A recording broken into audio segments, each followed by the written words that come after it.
Thank you all for being here. I'm so excited to have this opportunity to chat with these amazing people. I must admit, I've been spending all day feeling a little bit starstruck and scared, so I'm very, very excited to be here after having been working with your piece for so many months as part of the educational programming that we do at Opera Philadelphia. Before we jump in, we figured rather than me reading your official bios, we would have you introduce yourselves so you can tell us what you want to tell us about yourselves. I'd at least like to know, as you take your turn, what was your role in the creation of the listeners? And I'd love to hear also, and to read all of to hear, how does the listeners fit into the rest of your creative work? Where do you see it living in what you do on a day-to-day basis? Thanks. Just go down the line. All right. Hi, I'm Royce Vavrek, and I'm the librettist for the listeners. Is it on? There we go. I can project as well. And so my name, my station, so I am a librettist primarily. I don't have that many side hustles, and if I do, it's usually in an adjacent field, writing a book for a musical or doing film stuff. But I would say 90% of my work is in opera. And so the listeners, being a contemporary opera, a very contemporary opera, telling a story of our time, fits very snugly in in my catalog. And it is the fourth opera that I've written with Missy, and it is by far the biggest thing that we have written thus far.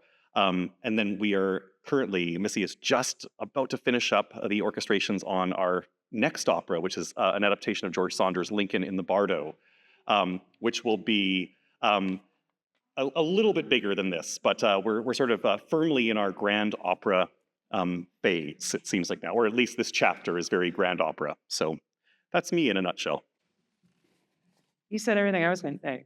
Well, now I have nothing left to say. Hi, I'm Missy Mazzoli. I'm the composer of The Listeners. And as Royce mentioned, The Listeners is the fourth opera that I've created, and also created all my operas with Royce, so the fourth one that we've created together.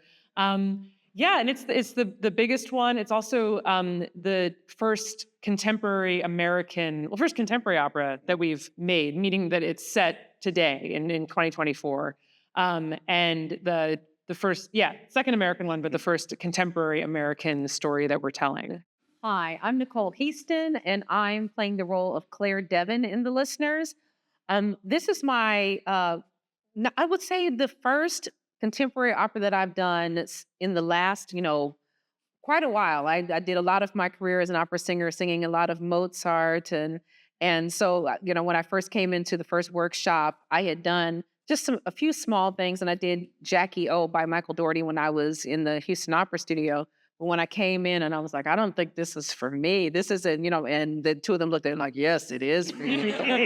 And so, I have to say, I love to get a chance to create something to be not compared to any other singers. Everyone's like, they're going to be compared to me. Yeah. So that's really kind of cool to create a role and to do something that's so contemporary and so now, especially spending a majority of my career singing music that was written, 2, 3, 400 years ago, and so many interpretations. The fact that I'm going to get a chance to bring the now to the present. So I'm excited about that. And I'm also somebody's mom. I'm two people's moms, and that's it, when I'm not singing.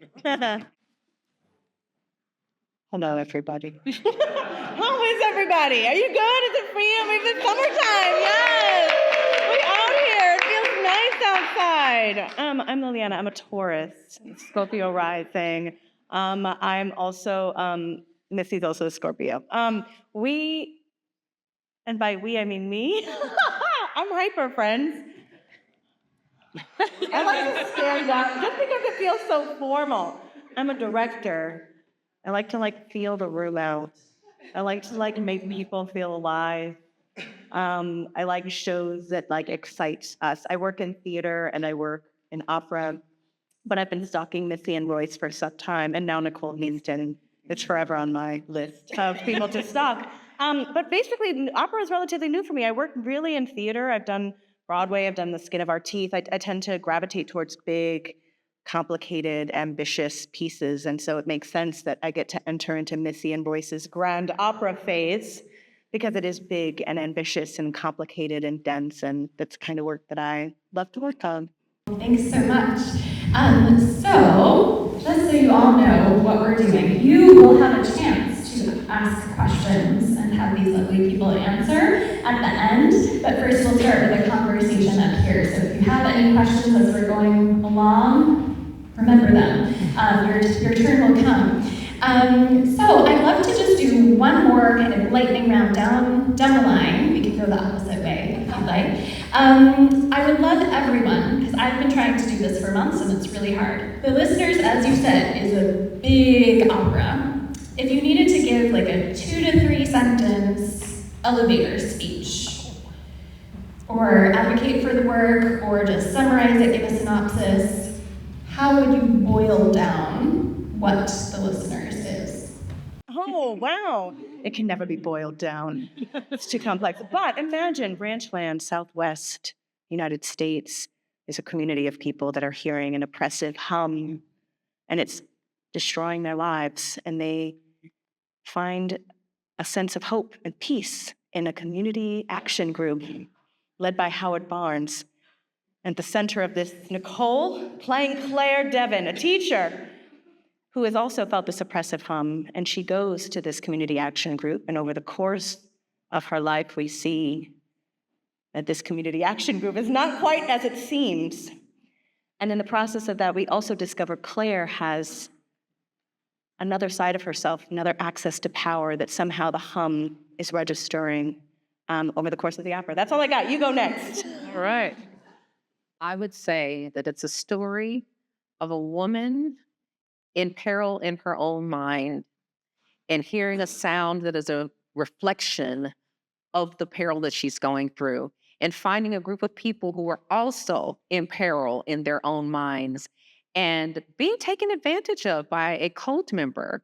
But this woman who is struggling so much, she's able to find her own strength. And I won't give away the ending, but she gets a chance to find out what it is to love herself. So I think there's so many women out here in the world that are in unhappy relationships and don't know how to escape them or how to find themselves. And this story is about a woman finding herself. Those are so good. You're catching us at like the end of a rehearsal week too. Not that, I mean, Nicole actually had to sing. We just ended at 5 p.m.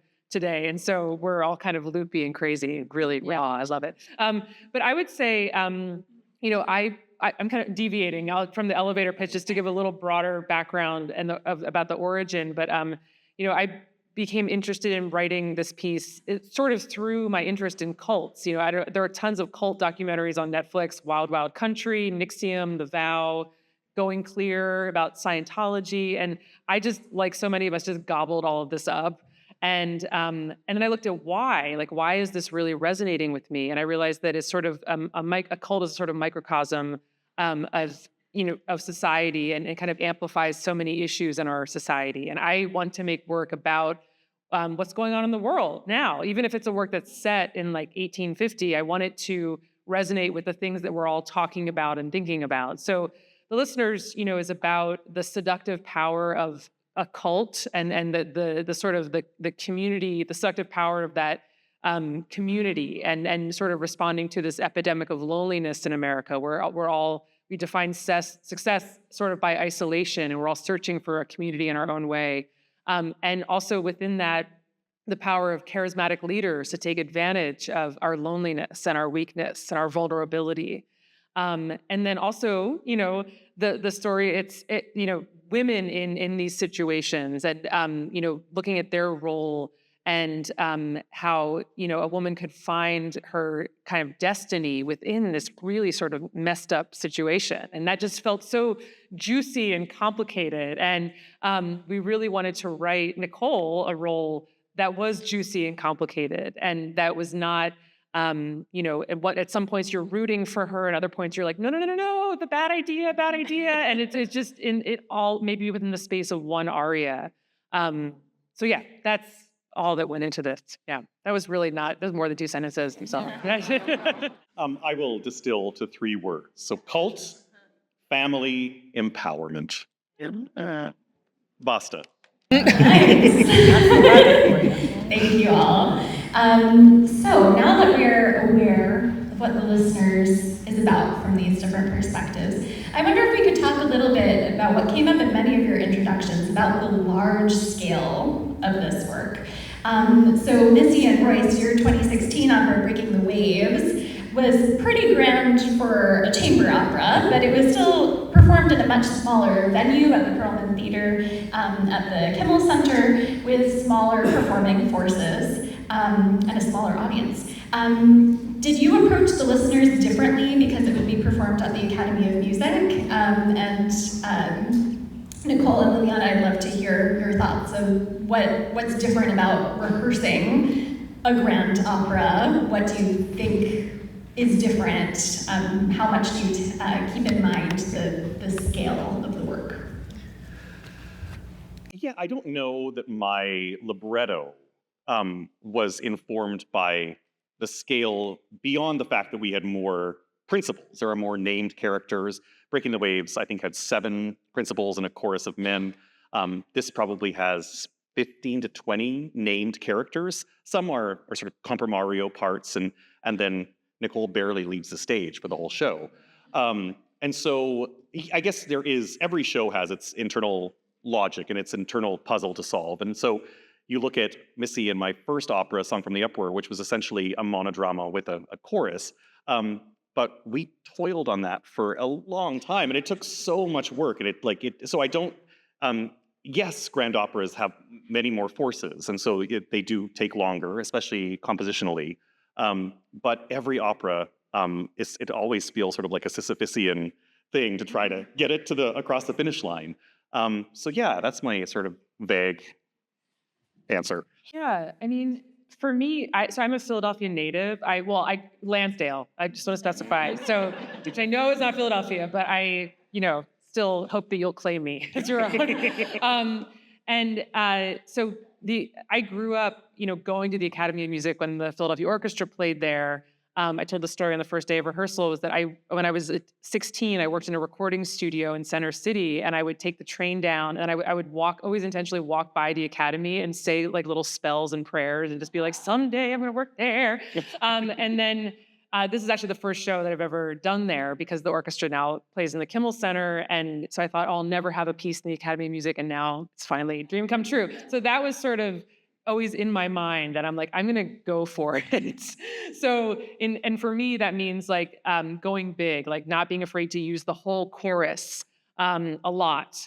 And even if sometimes they're off stage, sometimes they're on stage, but in a character's mind and representing what's going on in their psychology, and then using the whole orchestra too. So, which is tricky because you don't want to cover up the voices. It's always a balancing act, but it was really, really super fun. I think the challenge is just creating a feeling of intimacy, even with that large scale, which is where Lileana and Nicole come in. I think the most impressive thing about the listeners is the scale of just the cast alone. I think there are 19 lead or, secondary roles. And for it to be a cult, it's so intriguing to have everyone get up and give their point of view. And as a cast member, we're all sitting there like, man, how are we going to pay for all of these opening night gifts? It's so many people, but I think that it just adds to the colors. There's parts where the chorus is so involved and so integral in what's happening on stage that it's much more involved than most opera choruses are. And I think that getting a chance to have that experience where it isn't just, the soprano, the tenor, the mezzo, and the bass, and those are the people. No, we are a community, and it comes off that way, with the way we rehearse and the way we are going to bring the production to you. But it's something. I mean, there's a school scene where you all of a sudden you're hearing talking on stage and just this buzzing, and then you hear singing and humming, and it feels realistic. It feels like opera is like risk. It feels like reality elevated into an opera, and not something that's being put on to an opera in a way that's like, this is square and this is round. It fits so beautifully. And so I think they did a wonderful job in making it feel grand, but feel now. Mm. Yeah, they said a lot of what I was going to say. The chorus is part of like the largeness of it. But speaking of the grand, what I love about everybody's work at this table is that we, in some ways, get to really feel inside a character's psychology, right? Like we kind of get to really live inside of it. And when I think about all of these, Netflix documentaries about cults, like so much of it is like trying to understand, how did this come to be? How did this come to be? How did people fall prey to this? And some way inside of the opera, we get to live in the suspension of trying to make sense of that complexity with a large group of people and seeing them both as a large group and also as an individual. We get to see a mother and daughter have this tremendously devastating fight. We get to see you talk to a coyote, you know what I mean? And then all of a sudden we get to have like this moment of seeing a group of people coming together and singing beautifully together. And like, that's the complexity, because we associate cults, we're like negative, and then suddenly we're like, but they're making such beautiful music together. This is why they fall prey to this. And that experience, that roller coaster ride, that psychological roller coaster ride, is I think what is so thrilling and what's so present. Yeah. Thank you. So Nicole just said something that I love, which is that this opera is reality elevated. And The Listeners is a fictional story, but it's based on a real-life phenomenon, right? The global hum, a sound that some people can hear. I think it's estimated 2 to 4% of the world's population experiences this hum, and many have endured major disruptions in their life because of this hum. So how do you all approach the mix of fact and fiction in the opera? Have you met with people who have experienced the hum? How do you feel about representing, even through these fictional characters, the lived experience of people in the world? So I first want to mention someone who's not on the stage. It's Jordan Tannehill, who is the writer that Royce and I approached right after we were given this commission from Opera Philadelphia. So it really was like a joint effort between the three of us initially. And then we sort of told Jordan what we were interested in creating, and he went away and created the story that became The Listeners. And fun fact that Jordan also went away during the pandemic and made it into a novel, and it was actually just made into a TV show that premiered last week on BBC Three. No. Toronto Film Festival, but it will be on BBC some number. And will hopefully come to America too. So it's like there was a 3-paragraph story that became a novel, an opera, and a TV show, and a play, actually. I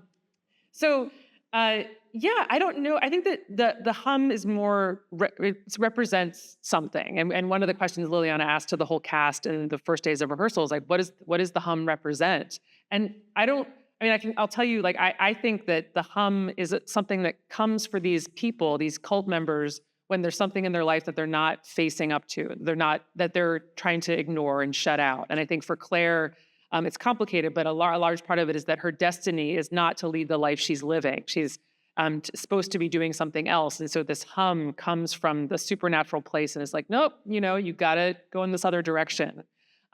So I don't think yes, it was sort of based on this phenomenon. Around the world, there are all these hums, the Taos hum in New Mexico, Zug Island hum near Detroit. And there are theories that they're caused by industrial noise or like wind moving through caverns, or it's just tinnitus, or it's psychosomatic. There are all sorts of theories. But it really is a symbol of something, I think, larger and more mysterious. That's great. Okay. Great. Anyone else?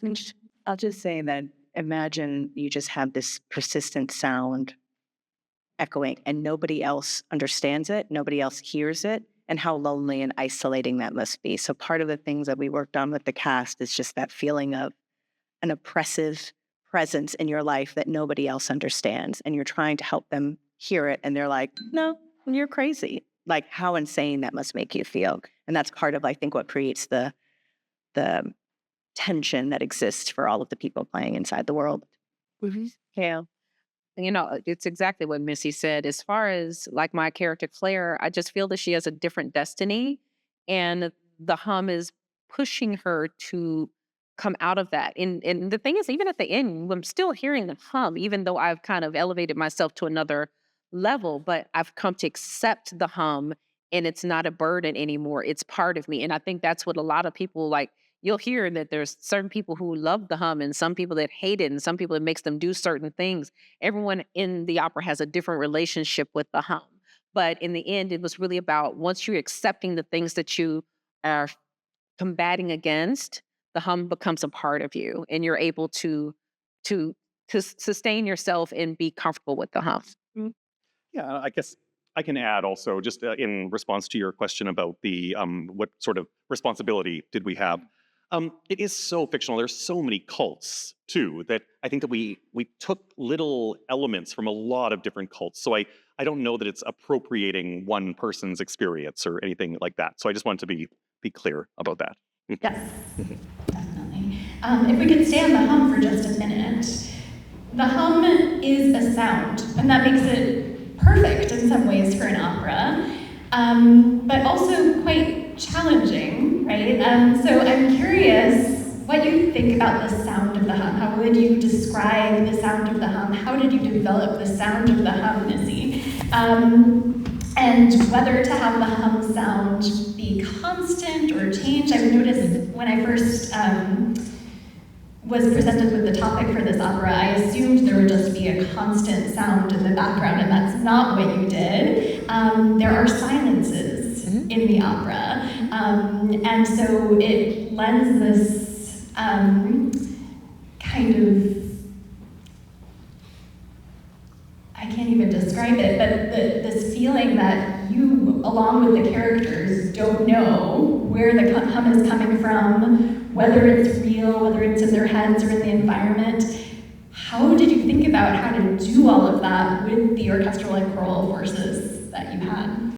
Yeah, so this is going to be like a little bit of a spoiler, but I think it will add to your experience as the people who chose to come out today, and you get a little bonus. So a big question for me in writing the music for this was, is the audience going to ever hear the hum? And the answer is yes, you do get to hear the hum, but you only hear it at the very end of Act 1. So we're like an hour into the show before the audience experiences it, because I wanted people to think, oh, maybe she is crazy. Maybe she's just making this up. Maybe all the, and then when the audience hears it, it's like, oh, maybe I'm crazy. And that's so much of, one of the themes of the work. And then the question, so once I decided when it was going to happen, so you hear it 3 times in the opera. I'm not going to tell you what the other times are, but the first time is about an hour in. And then the question was, well, what does it sound like? And how, if I have an hour of orchestral and choral music, like how are people going to hear it and know that, oh, that's the hum, when they've heard just an hour of like crazy sounds already? So it is electronic. So I think the important thing with the electronics is that they're coming from all around you. So the opera company installed a surround sound setup so that no matter where you are, on a balcony or in the front row, wherever, like you will feel like the sound is coming from totally around you. And sort of the idea was that it would kind of feel like it was coming from inside your head. So get ready.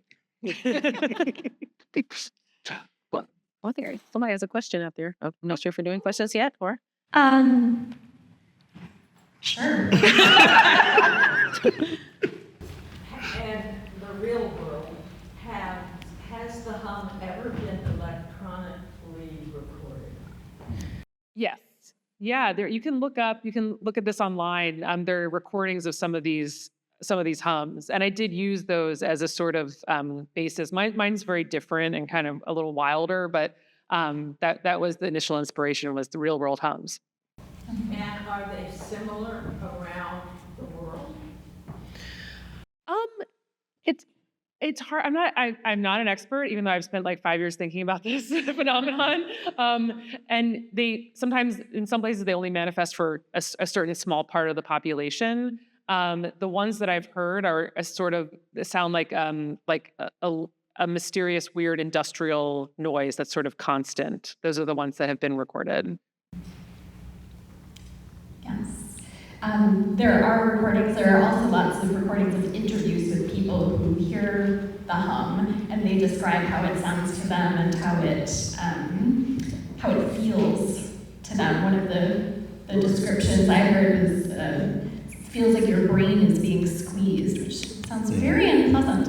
But Royce has taken some of those descriptions of hearing the hum and made them a little bit more poetic and inserted them into the opera. So you'll hear from lots of the members of the listeners how they experience the hum. And the interesting thing is we don't know whether it's the same hum or a different hum for everyone. They're all experiencing it differently, but also having this collective experience. So because the hum is so pervasive and the characters experience such extremes of emotion because they struggle to deal with it, a lot of the music in the opera, not all, but many main scenes, seem calculated to create tension, right? We're supposed to feel a little scared. We don't know what's happening. I'm wondering a couple of things. One, it's been billed as a thriller. So how do you think of the genre of thriller, which I think, at least I usually associate with film. How do you think of that as applying to this opera? Do you like that label? And secondly, how, especially you, Nicole, on stage, how do you sing so beautifully through the tension that's being created around you? I know that lots of times, you have to be relaxed in your body to sing, but so many scary things are going on around you. How do you deal with that? It's actually very easy. I say this because I'm a person that really lives and breathes music, and it affects me emotionally. And people who really love music, that's the way it makes them feel. And with this, the music they have written is incredibly tense, a lot of suspension, a lot of dissonances.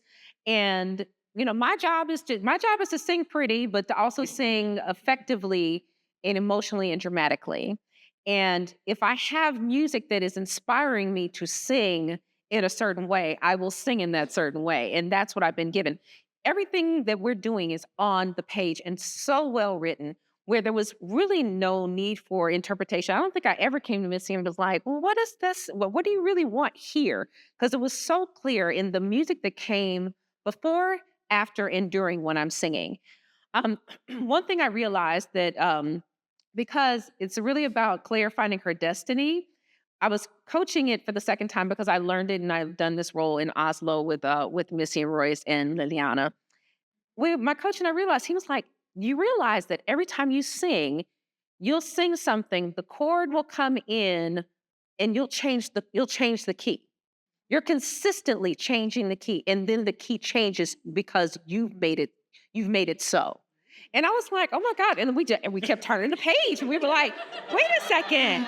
It's like I say, it'll play a D natural, I'll sing a D sharp, and then the orchestra's like, okay, I'll play a D sharp. So and then I'm like, but I don't want a D sharp, I want an E. And they were like, okay, well then we'll play E. Like, nope, we're gonna play. It's amazing how she did that, but it also shows the manipulation that Claire is giving slightly, even at the beginning when she doesn't really feel she has the strength to manipulate. And so, like I say, it's all in the music. And so for me, it's easy because I'm just following what I'm given. Y'all, I'm nerding out right now. Tell us more about these strategies. Listen, when I think about thriller, there's one thing that I'm going to sing incorrectly, but I want you all to hear it, which is like boom, boom, boom, boom, boom, boom, boom, boom, boom, boom, boom, boom, boom. That's it. Thank you. It's close. It's the sexiest, scariest set of notes that you're like, what is gonna happen right now? I don't know, but I'm on the edge of my fucking seat. And Missy did that. So tell me more about this music. What else did you do? We're gonna restage the whole show after Jim's talk. Yeah, tritone. Yeah, that was very, very good. So this very, very unstable interval in the bass, and that interval, it kind of just goes back and forth between the two notes in this interval, and that's when Nicole, that's her feeling herself theme, where she's like, I'm gonna grab my destiny, and it's very subtle, but now you all listen. Yeah. Great. So audiences should expect to feel slightly scared. No, I wouldn't say scared. I would say you're going to feel on edge. You're going to feel on edge because we were just saying before this, she said that when we just did the run through, she's like, we're sitting there like, oh my gosh, I've seen this a million times. And I'm like, I know what's going to happen, but I'm still like, what's going to happen? And the beauty of this being a new piece, none of you all know what's going to happen. So it's like going to a movie for the first time. It's going to see a Hitchcock movie and sitting in like, oh my gosh, Janet Leigh just died in the shower. She's supposed to be starting the show. It's that type of thing. And that's what makes it a thriller, because they're going to be people that you root for. Really, honestly, it was one of the singers actually told me that he's like, Nicole, he said, I think you're like the origins of a villain story. Because she's a woman that, she finds herself and she goes in directions that most lead sopranos, one, I don't die, which is wonderful, but that most lead sopranos don't go into. And, where she's a good person, but then there's also some darkness and some light in her. And she's complex and complicated. And you're going to feel that of like, do I root for her? Or do I root for him? Or do I root for this? And you're going to have so many people that you can just grasp onto. It's 19 characters, so you can do that. Thank you. So with our new Pick Your Price initiative, especially, where every seat in the Academy of Music can be purchased for $11, if there are any left, there are a few. Many of our audience members, a much larger percentage than usual, are new to Opera Philadelphia, and maybe even to opera in general. So I'm wondering a few things about this. Do you have any words for these new audiences about whether or how the listeners is representative of opera as a genre? If they go to see the listeners, how are they experiencing opera writ large? And also for our returning audiences who've been to Rigoletto and La Boheme and the standard repertoire, to what extent does the listeners, in your experience, engage with the core operatic repertoire? Is the rest of the operatic repertoire even something you're thinking about as you create and direct and sing this opera? Like you were saying, I don't die, that's different. That's characters I sing. So I know that's a large constellation of ideas, but any thoughts you have about the listeners as an opera making its way into, hopefully, the operatic canon? Yes. Is there anybody here who has not been to an opera before? Welcome! Welcome! This is awesome. One of the things that I've been thinking about a lot is just how so often we go to the opera and it's not fun. It doesn't feel like it connects with my experience. My brother he went to his first opera. I did a concert of a new opera I'm working on called Indians on Vacation in Banff, and he came with his family and saw it for the first time, but it took him over a decade to come and see his brother's work, for goodness sake. So he lives he's on a farm in northern Alberta. So the access is it's not easy.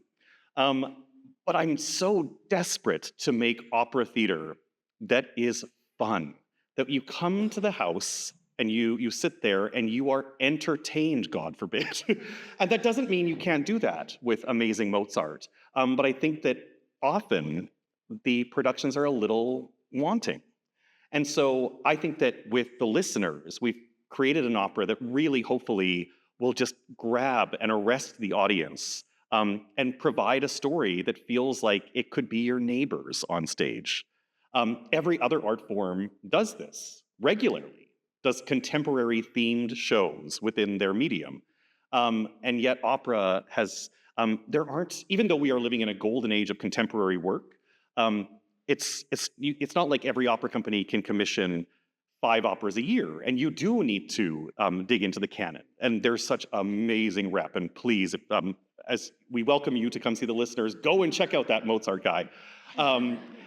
But yeah, I really think that we are responsible to try to tell stories that will hopefully get new people to come and give us a shot. And $11 for a ticket democratizes this art form in a way that allows for people to come and give us a chance. And this is there are curse words in this. It feels like it could happen tomorrow. And so I think that is really, really, really important. And yes, we honor and we are so grateful for the canon. And we certainly do not disregard that in any way, shape, or form. But this is it's a new, exciting animal, this grand opera that is contemporary. Yeah. I wanted to add to what he said. As a person who's made a lot of my career singing the standard repertoire, I love the standard rep. But I also love what we're doing in the listeners. What is being written by Missy is accessible, it's lyrical, it's beautiful, it's exciting. It's just as exciting and just as beautiful as Rigoletto. But different in the sense that it is now. I have to say, like he said, there are curse words in it. And I was shocked that there's one scene where I curse out my principal. And somehow that clip got on TikTok. And it went completely viral. But what got viral for me was watching, because TikTok is for the young people. It is for young people.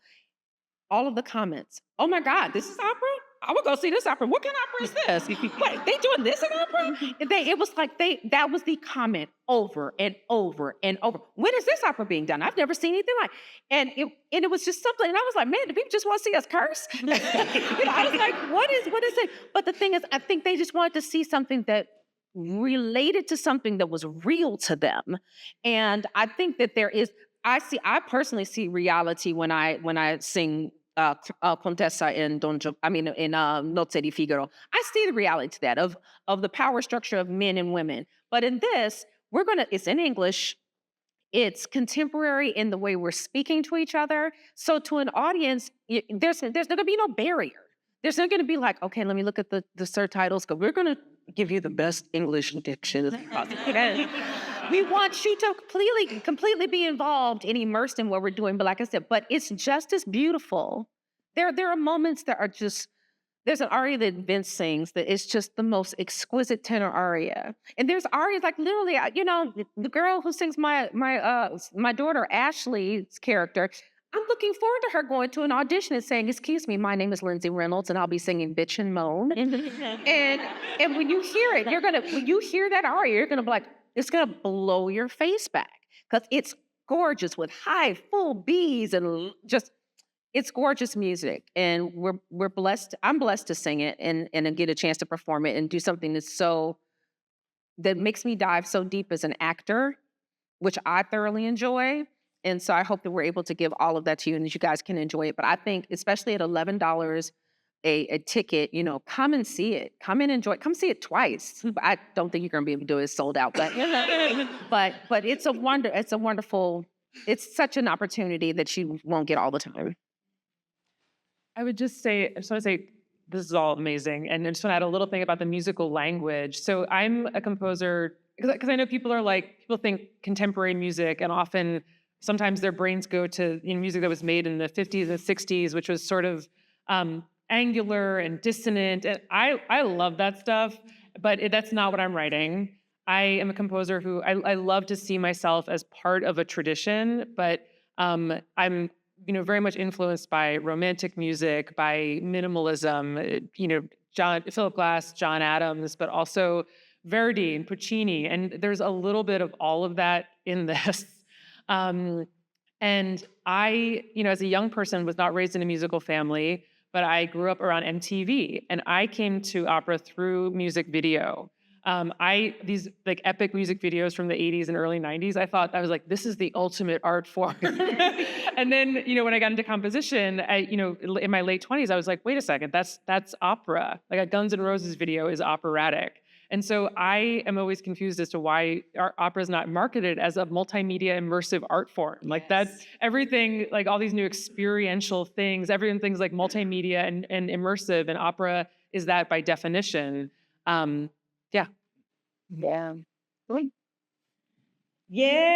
it's gonna be fun and crazy. That's all I care about. There's so many ways that we can be entertained nowadays. There's so many things that are calling us to our screens, that are calling to take our money. However, there are so few spaces where we actually turn off our screens, we sit together, and we're actually in space together. And I consider that somewhat sacred, you know what I mean? And special, that the shared experience amongst a lot of people, and getting to do that in a way that feels alive and thrilling, is really exciting. Yeah. Thank you. So one of the things you were just saying, like getting away from technology and coming together, there's a real tension, I feel, in the opera between technology and the hum as a kind of many people in the world and also in the world of the listeners think that it's coming from cell phone towers, or technology is causing the hum and therefore causing this kind of existential anxiety for the listeners. And then there's the wild, and we have the character of the coyote, right? So we have both of these things in the listeners with the electronic sound. There are projections on screen. So this is not a technology-free zone, like opera sometimes is. This is definitely not. But then we also have these big gestures to kind of nature and humanity and kind of shared experience, even across the human-animal divide with the role of the coyote, which is a dancing role. How do you see technology and kind of anti-technology ideas playing out in the listeners? What should we be thinking about these themes as we're experiencing the piece? Oh, now everybody's looking at me. Technology. I mean, I think we live in a world of technology, so it makes sense that in a contemporary piece, like they use it, like Howard Bard and his cult is like, I'm going to get members by using Facebook Live. Also shows his generational experience. Yes, he's not on the tickety talk like the young folks are. I'm sorry, I'm losing my mind. Friends, it's gotten too quiet. Are we all live? Yes. Okay, great. Thank you. Yeah, I feel like we live in a world with a blended existence, right? And I think, in a space where I would say perhaps in an American culture where there has been a lot of faith that's been broken, right? We're constantly searching for new avenues to kind of create community. We're looking for ways that finding people who understand us. And I think the listeners allows for both things to kind of coexist, to the human beings that are sharing a room together and the ways of communicating through the technology to bring them forward. And then also the way that we've started to understand each other through these kind of frames, right? Like part of the confessionals is Howard uses this technique to get people to become more vulnerable by asking them to share these dark secrets, right? And he videotapes them, and you realize, oh wow, like we've become accustomed to like looking at people's faces very intensely and very intimately, and so that being part of the visual world of the landscape of the listeners became important. Like, how do we get immediate access? And when you think about the big spaces or big opera houses, usually an opera singer, depending on where you're sitting, if you're at the back of the house where I usually get the seats, you know what I mean? Somebody could be like, feel like 100 miles away, and somehow the video makes us connect to people in a very different way. We get to suddenly see every single line and twitch of their eyes, and that's exciting to me as well. Yeah. Yeah, there's a lot of technology that I haven't really thought about. Certainly, we wouldn't call this an anti-technology piece or a space. This is very much, it's really exciting and thrilling to have a turntable, for goodness sakes. I remember being in Germany, 6 years ago, and having my first turntable and being like, oh, I've made it. A turntable is a circular, do you guys know, it's a circular thing on the floor where we can revolve and have new sets and things like that. And it's a really wonderful advancement in theatrical technology. But I was just even thinking about like the kids smoke vapes, and Vince smokes a vape. So even these like little personal technological devices are rendered in this opera, and a lot of telephone related scenes and a lot of projections that are live streamed. And I think that I was trying to think of when was the last time that we had like a technology-free piece of theater, because what do you think? Like lights are technology, for goodness sakes. So you would have to go to like open air Shakespeare to have something that was completely devoid. But even then, technology was there to build the space that they're in, sort of to a certain extent. Technological thinking. So this really does, in order to render the world in 2024 or 2022 when we premiere this in Norway, whenever you want to say it's set, now, in the here and now, we live in a world full of technology. So it feels honest and exciting. And when Lileana creates her big, massive productions. Technology is a friend in a big, big, big way. It provides so many colors and opportunities, and so this is a pretty monumental technological feat of theater.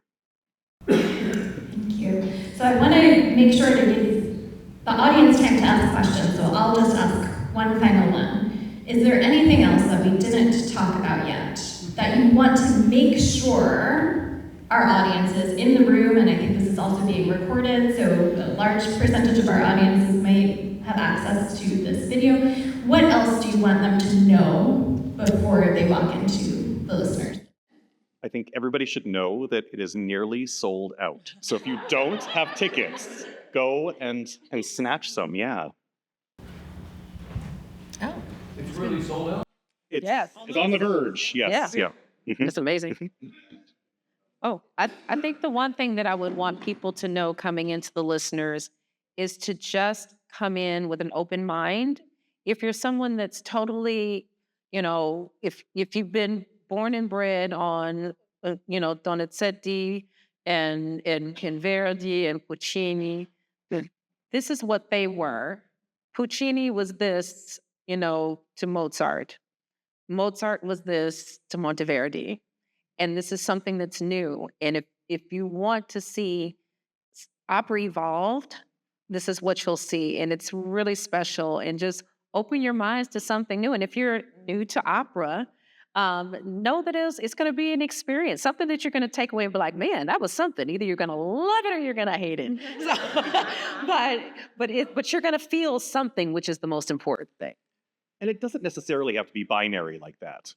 You can come, and if it's not a story for you necessarily, you can come and just sink into your chair and just love the beautiful voice that comes out of this woman's mouth, and that will that unamplified comes and gets into your ears. It's a really magical thing to think that you open your mouth and sing, and every single person in that house receives those vibrations in a very personal way. So there are so many elements that even if for some reason a cult opera isn't necessarily if you are more of a Mozartian, there are so many elements that you can isolate and love in a piece of opera. So I think that we too often go to operas and think, oh, well, it has to be my favorite thing that I've ever seen in my life in order for it to be successful.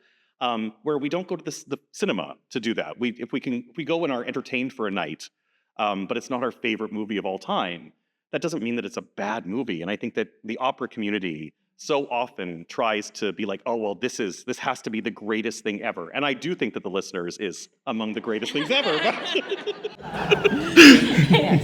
What questions do you have? Yes, sir.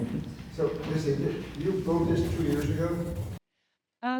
It took me about 2.5 years to write, but it premiered in Norway 2 years ago. Yeah. And you had this librettist for that? Yeah.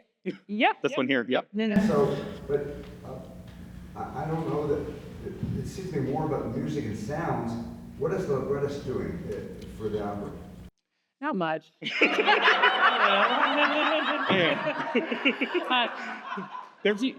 There are words. So the librettist writes all the words for an opera. And so there's probably 8,000 words that you will hear. Did you work closely with her Oh, yes. Yeah. I talk to Missy every day. So, yeah.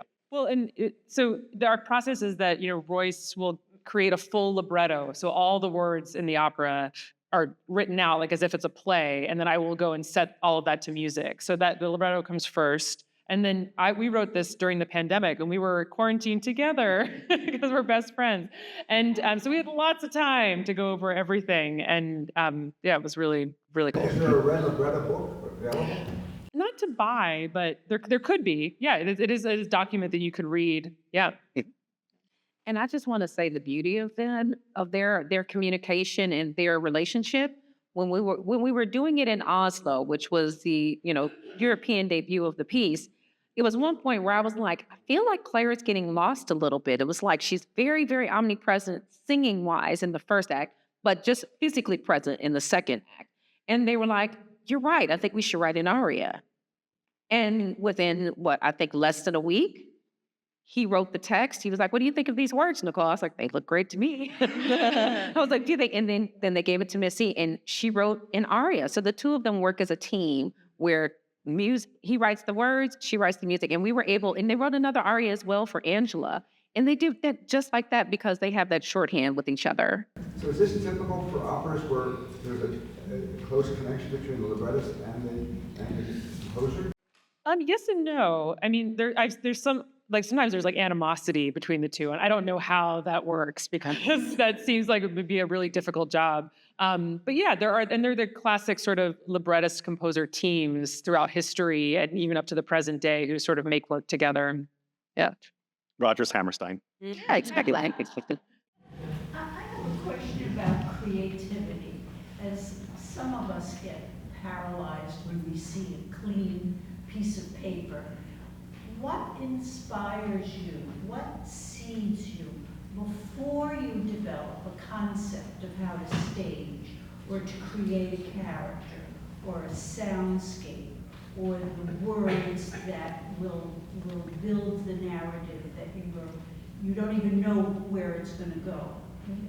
Where do you look around? Does the sky give it to you? Sometimes. Just drinking a glass of water. What seeds your inspiration? My personal life does that. I'm a huge television person. So I've watched a lot of television, and so I see a lot of things, and I interpret like, well, how would this person absorb this? Like this character, this person reminds me of some character I've seen on television. But whenever I'm looking at it, I'll say, okay, how can I find this as real as I possibly can? And so when more creatively than the things that I say, I look at things that are said about me.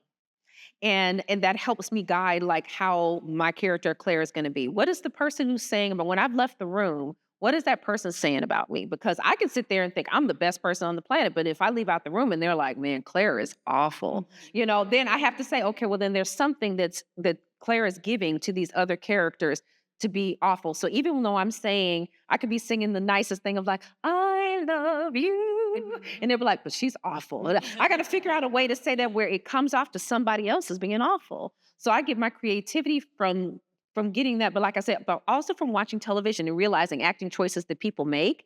And it inspires me to say, I can go a little further. I can do a little bit more and find out who this character is. So I find creativity in everything. I think you're asking a really beautiful question, which is, when faced with having nothing in front of you and everything in front of you, how do you decide what you want to say, right?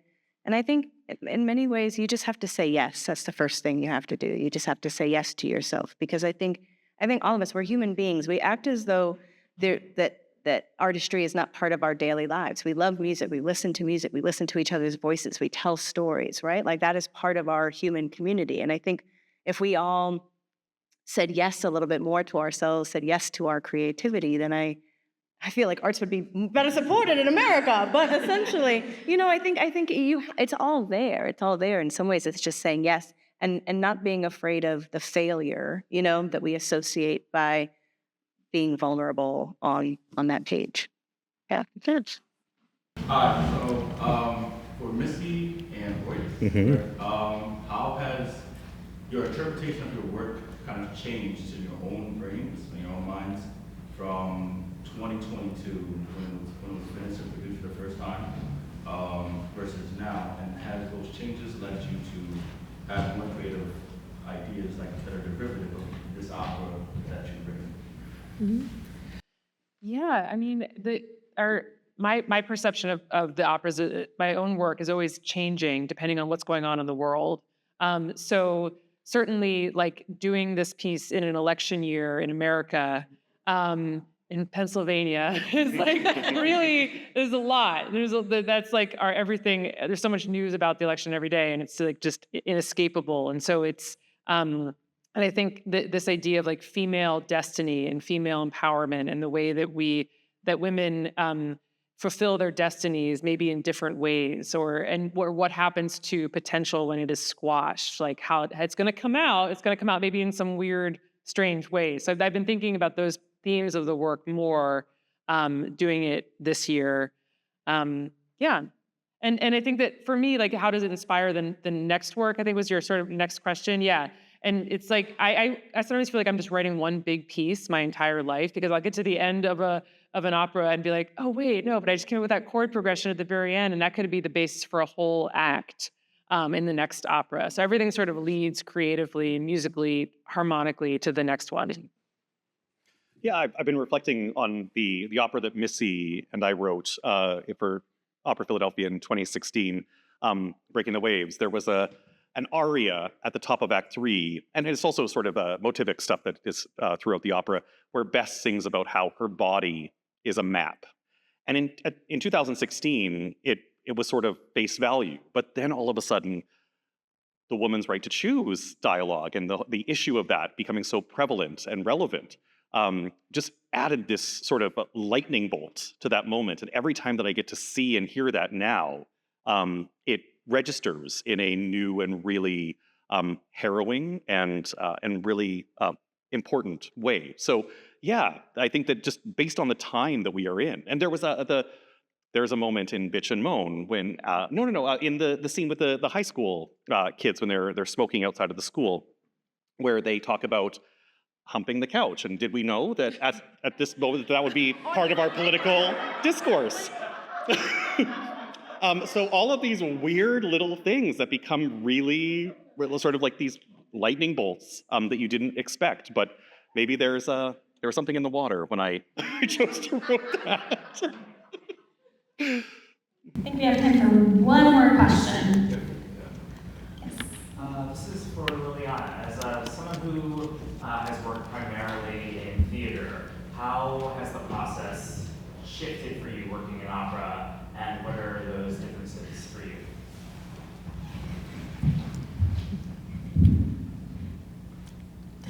No, I'm kidding. I think theater and opera are related. They happen in a theater. There's a story that's being told. I think the major difference is the music, right? Like in many ways, in theater, you can control time differently as a director, right? You can decide how long a moment lasts. You can stretch or contract depending on the moment in your relationship to the text, though that has its own rhythm as well. I think with opera, the time is controlled by the music. And so in some ways, you're trying to make sure you understand all the nuances that are happening inside of the music in order to fully tell the story. And so that becomes my map in many ways. That becomes the core of what I'm trying to understand and express inside the story itself. And it's wonderful and exciting because it's theater times 100 in many ways, right? Like just the sheer number of bodies that you're working with and operating with, and also just the sheer power of the sound coming from the singers and actors themselves. There's a different kind of physical resonance that I think you deal with in the opera that is also very inspiring. And I think part of the joy of creating a physical landscape with the opera is then thinking about not only how the actors are operating inside the time code of the music and the story, it's also then thinking about how the entire set shifts on this massive turntable in time with the music in order for one scene to end and another scene to begin, and for us to shift between, and how does that resonate with the themes of the story. So it's theatrical, but it's in many ways rooted inside the music itself. Well, I'm sorry we have to end here because I know there were some more questions, but thank you all so much for being here and listening. I'm going to talk without that pun just coming out. It's really difficult. Thank you to Royce, Missy, Nicole, and Lileana so much for being here